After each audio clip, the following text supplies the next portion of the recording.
Episode की शुरुआत में हम देखते हैं कि लिन्यू माकुई को हरा देता है और जब वो माकुई को मारने ही वाला होता है कि एल्डर उसे रुकने को कहते हैं। एल्डर लिन्यू से कहते हैं कि तुम अपनी तलवार नीचे करो, अपने साथी डिसिपल को मारना गलत है। लिन यूं पूछता है, सिर्फ इसलिए कि मैं एक स्वॉर्ड स्लेव हूं, ये मुझे जब चाहे तब मार सकता है, लेकिन मैं इसे नहीं मार सकता। लिन यूं कहता है कि आप प्लीज उस स्क्रॉल को चेक कीजिए और इसे बताइए कि क्या यह कोई वेपन है। एल्डर स्क्रॉल चेक करते हैं और कहते हैं कि यह सिर्फ एक नॉर्मल सी स्क्रॉल है, इसकी बनावट पुरानी है, लेकिन इसमें आध्यात्मिकता की कमी है। एल्डर कहते हैं कि माकुई तुम चाहो तो इसे खुद चेक कर सकते हो। माकुई कहता है कि जूनियर ब्रदर लिन मैं गलत था। एल्डर माकुई को लिन्यू से माफी मांगने को कहते हैं। माकुई कहता है कि ब्रदर लिन मुझे माफ कर दो, यह सब मेरी गलती थी, मुझे इतने उतावलेपन से काम नहीं करना चाहिए था।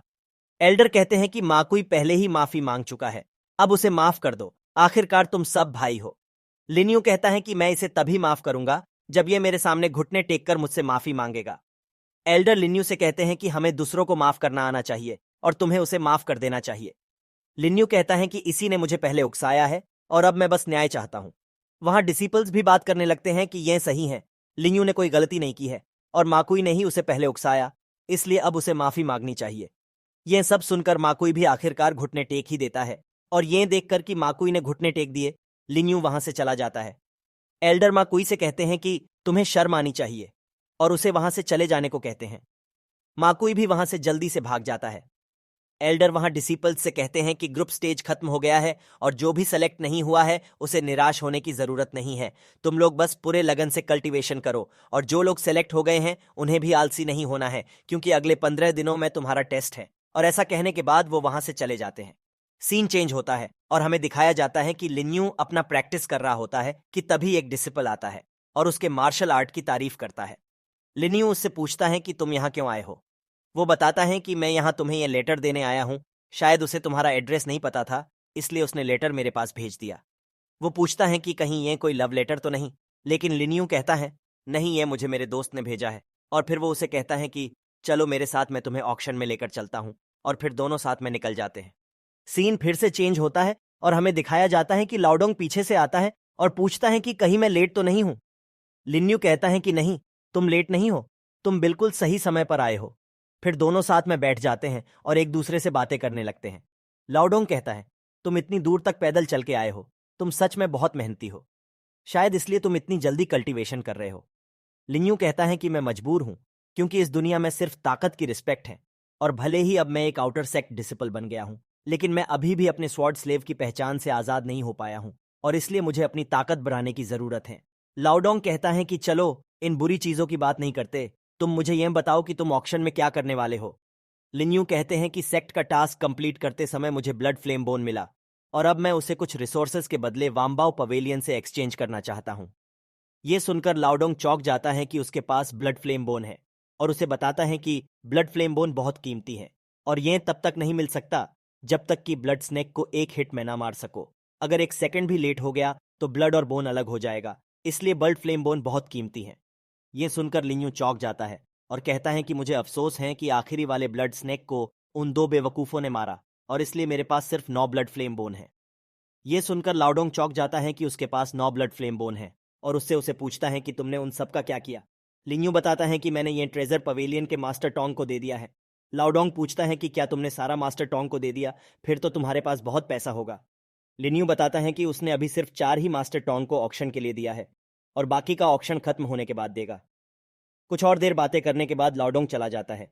लिन्यू फिर अपना स्क्रॉल खोल के चेक करने लगता है। वो अपने मन में बोलता है कि मैं टाइगर सोल का मतलब तो समझ गया, लेकिन इस रोज हार्ट का क्या मतलब है। वो सोच ही रहा था कि तभी पेंटिंग में से एक तलवार निकलती है और लिन्यू पर हमला कर देती है। यह देखकर लिन्यू भी जल्दी से अपनी तलवार निकाल लेता है और उस तलवार से बचने की कोशिश करने लगता है। कुछ देर बाद वो तलवार एक इंसान में बदल जाती है और फिर लिन्यू पर हमला कर देता है। लिन्यू उस हमले से कुछ कदम पीछे हट जाता है और चौंक जाता है, क्योंकि उस इंसान ने अभी अभी मार्शल आर्ट का इस्तेमाल किया था। और फिर यहीं इस एपिसोड का एंड हो जाता है। एपिसोड के शुरुआत में हमें दिखाया जाता है कि लिन यूं वानबाओ पवेलियन के अंदर जाता है। वहां हमें दिखाया जाता है कि मास्टर टोंग लिन्यू की बात कर रहे थे कि वो एक बड़ी मछली है और हमें उसे हाथ से नहीं फिसलने देना चाहिए। मास्टर टोंग लिन्यू को देखकर कहते हैं कि छोटे दोस्तों, मुझे उम्मीद नहीं थी कि तुम आओगे। बोस टोंग अपने नौकर से कहते हैं कि जल्दी जाओ, जूनियर लिन के लिए चाय लेकर आओ। वो फिर लिन्यू को बैठने के लिए कहते हैं। लिन्यू कहता है कि मास्टर टोंग, आपको इतना परेशान होने की कोई ज़रूरत नहीं है। मैं बस यहाँ अपना बिजनेस करने आया हूँ। फिर वो अपने पॉकेट में से ब्लड फ्लेम बोन निकाल कर कहता है कि ये बचे हुए ब्लड फायर बोन हैं। मास्टर टोंग कहते हैं कि जूनियर ब्रदर लिन सच में अपने कहने के पक्के हैं और हमारा रिश्ता भी भाई भाई जैसा है। फिर वो अपने नौकर के हाथ से एक दस्तावेज लेकर लिन्यू को देकर उसे देखने को कहते हैं। लिन्यू उसे देखता है। उसमें लिखा हुआ था कि वानबाओ पवेलियन 30% कमीशन चार्ज करेगा। ये देखकर लिन्यू मास्टर टोंग से कहता है कि 30% कमीशन बहुत ज्यादा है, आपको इसे कम करना होगा। बोस टोंग कहते हैं कि जूनियर ब्रदर लिन, बाकी दुकान भी इतना ही कमीशन चार्ज करती हैं और उनके दुकान पर ट्रस्ट भी नहीं किया जा सकता।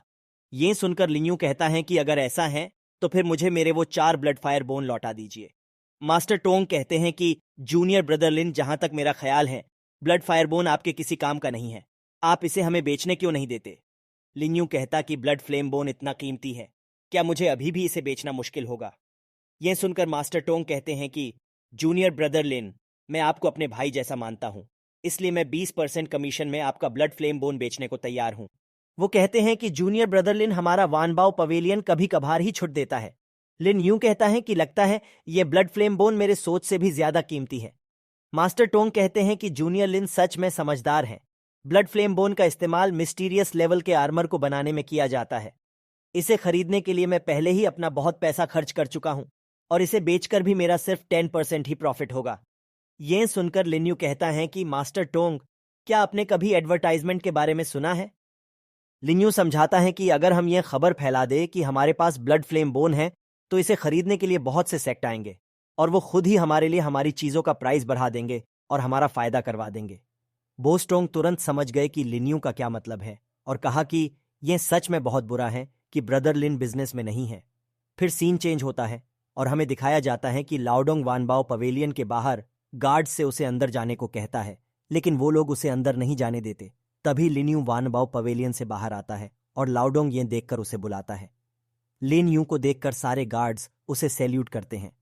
लिन्यू लाओडोंग से कहता है, चलो ऑक्शन में चलते हैं। जैसे ही वो दोनों जाने वाले थे कि उन्होंने देखा कि बहुत सारे लोग उनकी तरफ भागते हुए आ रहे हैं। लिन्यू ने एक आदमी को रोकते हुए पूछा कि तुम लोग कहाँ जा रहे हो। वो आदमी हैरानी से पूछता है कि तुम नहीं जानते, किनगेयू सेक्ट के यंग मास्टर और पर्पल फ्लेम सेक्ट के यंग मास्टर आज एक दूसरे से फाइट करने वाले हैं।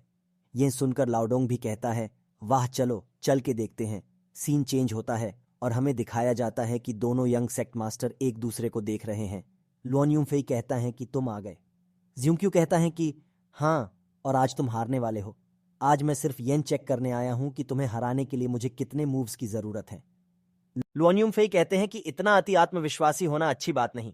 फिर वो चिल्लाता है, the palm split the mountain, और ज्यूक्यू पर हमला कर देता है। ज्यूक्यू भी उससे फाइट करने लगता है, लेकिन यह साफ दिख रहा था कि ज्यूक्यू किनगेयू सेक्ट के यंग मास्टर से जीत रहा है और वो कुछ ही देर में उसे हरा देता है।